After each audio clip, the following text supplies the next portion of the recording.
السلام علیکم ورحمۃ اللہ وبرکاتہ۔ خاتم الانبیاء سیدنا محمد مصطفیٰ صلی اللہ علیہ وسلم کی پیاری تعلیمات قرآن اور سیرت النبی صلی اللہ علیہ وسلم کو سمجھیں۔ تو آتے ہیں ہم احادیث کی طرف، نبی علیہ السلام کی رہنمائی اور ہدایت کی طرف۔ اور مسلم کی تعریف آپ نے فرمائی ایک حدیث میں، المسلم من سلم المسلمون من لسانہ و یدہ، مسلمان وہ ہے کہ جس کی ہاتھ اور زبان سے دوسرے مسلمان محفوظ رہیں۔ مسلمان پہ کچھ حقوق ہیں، کچھ عبادات کا وہ بھی تذکرہ کریں جو مسجد سے ہٹ کے بھی عبادات ہیں، جو بازار اور گھر میں بھی عبادت کی جا سکتی ہے۔ عبداللہ ابن عمر رضی اللہ تعالی عنہما سے روایت ہے، حدیث بخاری اور مسلم کی ہے، ان رسول اللہ صلی اللہ علیہ وسلم قال، بے شک رسول اللہ صلی اللہ علیہ وسلم نے فرمایا، المسلم اخو المسلم، مسلمان کا بھائی ہے، چاہے مشرق میں ہے، مغرب میں ہے، جنوب میں ہے، شمال میں ہے، سفید ہے، کالا ہے، سب مسلمان بھائی ہیں۔ لا یظلمہ، پہلا حق یہ اس پہ ظلم نہیں کرتا، نہ زبان سے نہ ہاتھ سے اس پر ظلم نہیں کرتا، نہ مالی ظلم، نہ اعتداء جسدی جسم اذیت دے کر، نہ روحانی تکلیف، کلمات برے کہہ کر، چاہے وہ بیوی ہے، بہن ہے، دوست ہے، محلے دار ہے، ہمسایہ، کوئی بھی، نہ زبان سے اسے زخمی کرتا ہے، نہ اپنے ہاتھ سے زخمی کرتا ہے، اور نہ ہی مالی طور پر اسے اذیت دے کر جو ہے تکلیف دیتا ہے، ظلم نہیں کرتا۔ لا یظلمہ ولا یسلمہ، اور اسے مسلم نہیں کرتا، سپرد نہیں کرتا کافروں کے، دشمن کے، اور جو اسے نقصان دے، لا یسلمہ، اسے جو ہے سپرد نہیں کرتا ایسے بندے کے جو اس کے ساتھ زیادتی کرے۔ یہ دو حقوق یہاں ذکر کیے ہیں جو بنیادی اور بیسک ہیں کہ کم از کم اسے اذیت نہ دے۔ پھر فرمایا من کان فی حاجت اخی، یہ عبادت کی ایک قسم ہے جو ایک بھائی کی حاجت پوری کرتا ہے، اسے کچھ پیسوں کی ضرورت ہے، اسے کسی برتن کی ضرورت ہے، اسے کسی چیز کی ضرورت ہے، اس کی حاجت پوری کرتا ہے، کان اللہ فی حاجتہ، اللہ اس کی حاجت پوری کریں گے۔ ایک حدیث میں آتا ہے، طبرانی کی روایت میں، آپ نے فرمایا صلی اللہ علیہ وسلم نے کہ میں اپنی مسجد میں 1 مہینہ اعتکاف بیٹھوں مسجد نبوی میں، اس سے یہ افضل اور بہتر ہے کہ ایک میں مسلمان کے ساتھ جاؤں اور اس کی حاجت کو پورا کر دوں۔ 1 مہینہ اعتکاف، جتنی نمازیں، جتنے قرآن، جتنا ذکر کیا جائے گا، اس کے مد مقابل کیا عبادت ہے؟ ایک مسلمان کی حاجت کو پورا کرنے کے لیے اس کے ساتھ جانا اور اس کی حاجت کو پورا کرنا، تو یہ بھی ایک عبادت ہے۔ اللہ کان اللہ فی حاجتہ، اللہ بھی پھر یہ بھی نہیں، پھر اللہ بھی اس کی حاجتیں پوری کرتا ہے۔ ومن فرج عن مسلم کربۃ، جو ایک مسلمان کی تنگی پریشانی دور کرتا ہے، فرج اللہ عنہ بہا کربۃ من کرب یوم القیامہ، اللہ تعالی اس کی پریشانی قیامت کی دور کریں گے جو ایک مسلمان کی پریشانی دور کرتا ہے۔ ایک روایت میں ہے من کرب الدنیا والآخرہ، دنیا اور آخرت کی، دنیا کی پریشانی بھی اللہ دور کریں گے، آخرت کی۔ ومن ستر مسلما، جو ایک مسلمان کی پردہ پوشی کرے، مسلمان گناہ کا ایک انسان ہے، انسان سے غلطیاں ہوتی ہیں، سرزد ہوتی ہیں، چاہے وہ زبانی ہو یا کسی اعتبار سے بھی ہو، تو جو ایک مسلمان کی اصلاح کرتا ہے اس کا پردہ رکھتا ہے، اسے بدنام نہیں کرتا، اس کی متعلق شہرت اور اس کے عیب جو ہے لوگوں میں نہیں بیان کرتا، اسے تنہائی میں سمجھاتا ہے اور پردہ ڈالتا ہے، لوگوں کو نہیں بتاتا۔ ومن ستر مسلما سترہ اللہ یوم القیامہ، اللہ تعالیٰ قیامت کے دن جو ہے اس کی پردہ پوشی کریں گے، جس دن تمام کائنات کے لوگ اکٹھے ہوں گے اور اللہ تعالیٰ اس کی پردہ پوشی کریں گے۔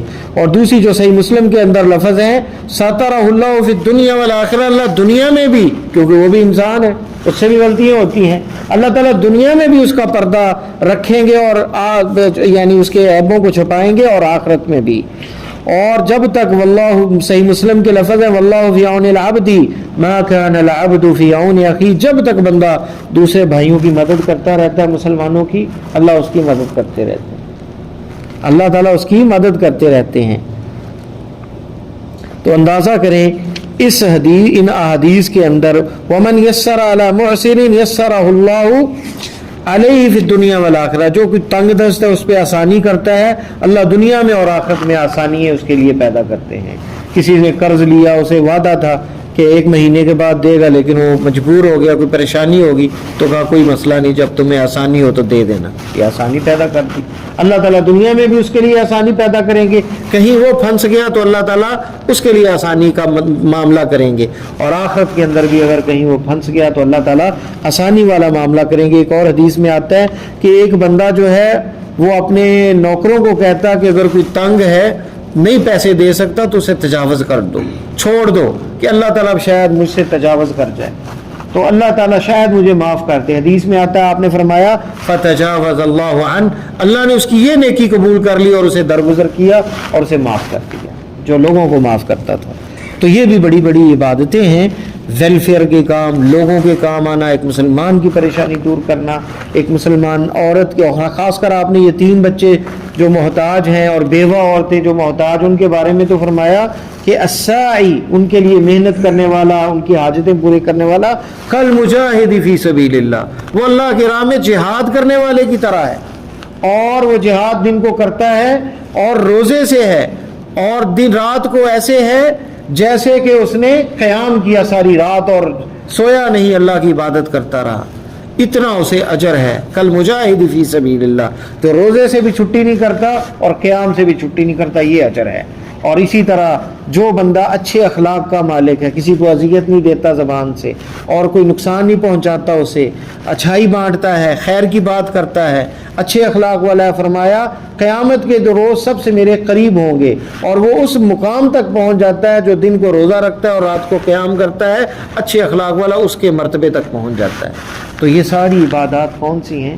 یہ عبادات سوشل، ہمارے معاشرتی لوگوں کے رہن سہن کے اندر ان عبادات کی ضرورت پیش آتی ہے. ورنہ ذاتی عبادات کے لیے تو اللہ کے نبی صلی اللہ علیہ وسلم نے فرمایا کہ 4 انگلیوں ایک بالشت بھی جگہ آسمان میں نہیں کہ جہاں کوئی فرشتہ کوئی رکوع میں ہے، کوئی سجدے میں ہے، اور کوئی جو ہے وہ اللہ کی عبادت کر رہے ہیں، تسبیح کر رہے ہیں تو بالکل خاموش نہیں ہوتے. کوئی عبادت آسمان جو ہے ان کے زور سے جو ہے، ان کے کثرت سے، ان کے بوجھ سے چیخ اٹھا.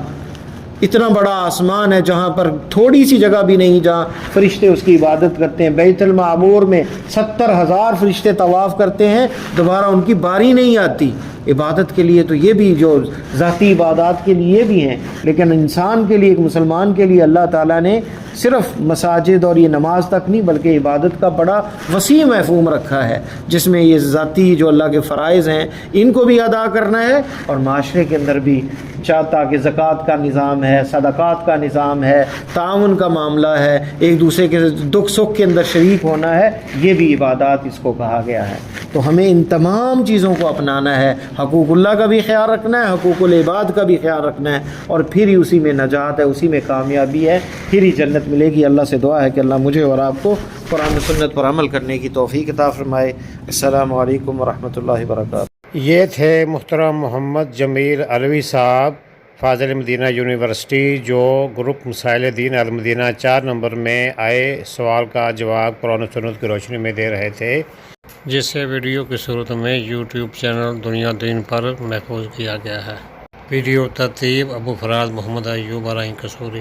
دنیا و آخرت کی بہتری کے لیے نماز، مصنون اذکار اور قرآن سمجھ کر پڑھیں. نبی کریم صلی اللہ علیہ وسلم کی پیاری سنتوں پر عمل کریں، دوسروں کو بھی دعوت دیں. دینی سوالات کے فری جوابات کے لیے گروپ مسائل دین المدینہ میں شامل ہونے کے لیے 00923352520207 00923167983575 00923452095491